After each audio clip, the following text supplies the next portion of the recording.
Samantala, ilang learners sa Mangaldan Central School isa sa ilalim sa summer reading class para mapaunlad ang reading comprehension. Silipin sa report.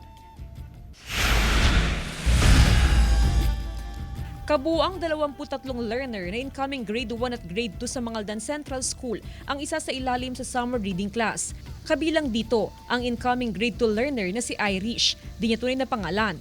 Kwento ng magulang niya, hirap pang makabasa sa Filipino at English ang anak.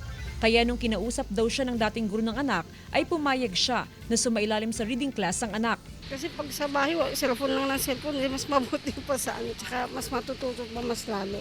Ayon sa principal ng Mangaldan Central School, ilang guro ang nag-volunteer para sa summer reading class. Layo nito mapataas ang reading comprehension ng mga learner.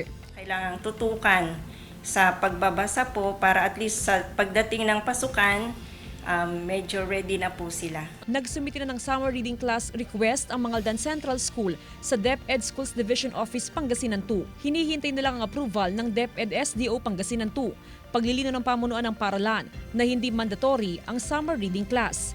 Nakadepende pa rin sa mga magulang kung papayagan nila ang mga anak na sumailalim sa reading class. Kasama si Daryl Peralta, Jasmine Gabriel Galban, One North Central Luzon.